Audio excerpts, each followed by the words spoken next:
Guys, ഞാൻ വീണ്ടും വന്നിരിക്കുകയാണ്. അങ്ങനെ മൂന്നാമത്തെ ദിവസം, 12 ദിവസം ട്രിപ്പിൽ മൂന്നാമത്തെ ദിവസം വെള്ളം കുടിച്ച് തന്നെ തുടങ്ങാമെന്ന് വിചാരിച്ചു. ഒരു വെള്ളം കുടിച്ച ദിവസം തന്നെ ആയിരുന്നു. രാവിലെ എണീറ്റു, മുഖമൊക്കെ കഴുകി പല്ലൊക്കെ തേച്ചതിന് ശേഷം നേരെ പോയത് ചായ കുടിക്കാനായിട്ടാണ്. അപ്പോൾ കടയിലെ ചേട്ടൻ നമുക്ക് വേണ്ടി ചായ എടുക്കാൻ പോയി. പുള്ളിക്കാരനെ അറിയാം ഞാൻ വിത്തൗട്ട് ചായയാണ് കുടിക്കുന്നതെന്നുള്ളത്. അപ്പോൾ പുള്ളി അത് ഞാൻ വരുന്നത് കണ്ടപ്പോൾ തന്നെ പുള്ളിക്കാരനകത്തേക്ക് പോയി ചായ വെച്ചു. ശേഷം പുറത്ത് വന്നപ്പോഴത്തേക്ക് പുള്ളിയുടെ ജീപ്പ് അവിടെ കിടപ്പുണ്ടായിരുന്നു. പുള്ളിയുടെ നമ്പറാണ് ആ കാണുന്നത്. അവിടെ നേരെ കുറച്ച് പ്രകൃതി ഭംഗിയൊക്കെ ആസ്വദിച്ചതിന് ശേഷം നേരെ വന്ന് ഫ്രഷപ്പായി കുളിച്ച് റെഡിയായിട്ട് നേരെ ഗസ്റ്റിനെ പിക്ക് ചെയ്യാനായിട്ട് പോകാൻ പോണു ഗൈസ്. അപ്പോൾ എൻ്റെ കുറച്ച് സാധനങ്ങളുണ്ട്, അതൊക്കെ ഒന്ന് എടുത്ത് ഒതുക്കി വെക്കണം. അങ്ങനെ അതൊക്കെ ചെയ്തു. നേരെ പോയി ബ്രേക്ക്ഫാസ്റ്റ് കഴിക്കാനായിട്ട് വണ്ടി എടുത്തു. അപ്പോൾ രഞ്ജിത്ത് ചേട്ടൻ കൂടെയുണ്ട്. രഞ്ജിത്ത് ചേട്ടനാണ് ബ്രേക്ക്ഫാസ്റ്റ് കഴിക്കാൻ പോകുന്നതിൻ്റെ കൂടെ വരുന്നത്. അങ്ങനെ നേരെ അളിയൻസ് ഹോട്ടലിലേക്ക് എത്തി. ഇപ്പം ഞാൻ കഴിഞ്ഞ ദിവസം ഒരു അച്ചായൻ്റെ കാര്യം പറഞ്ഞില്ലായിരുന്നു. പുള്ളിക്കാരൻ ഇവിടെ നിന്നുണ്ട് ഉച്ചക്കത്തേക്കുള്ള പയർ തോരൻ വെക്കാനുള്ള കറിക്ക് അരിയുന്നുണ്ടായിരുന്നു. അവിടെ നേരെ രഞ്ജിത്ത് ചേട്ടൻ ഓർഡർ പറഞ്ഞു.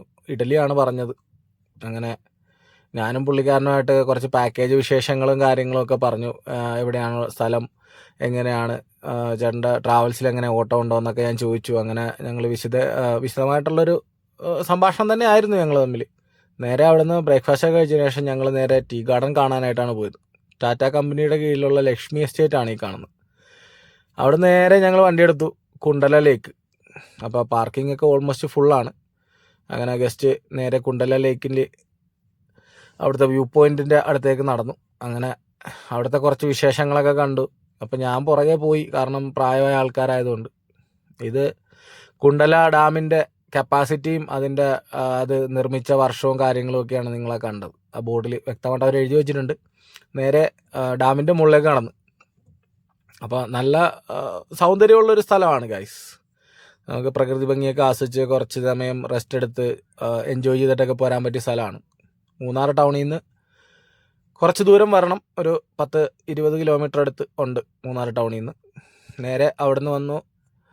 ഞങ്ങൾ കുറച്ച് പ്രകൃതി ഭംഗിയൊക്കെ ആസ്വദിച്ചു, കുറച്ച് ഫോട്ടോസൊക്കെ എടുത്തു. വരുന്ന വഴിക്ക് ഒരു പണി കിട്ടി, ടയറൊന്ന് പഞ്ചറായി. അങ്ങനെ അതൊക്കെ മാറിയിട്ടു. വേറൊരു ഡ്രൈവറായിട്ട് ഹെൽപ്പ് ചെയ്തു.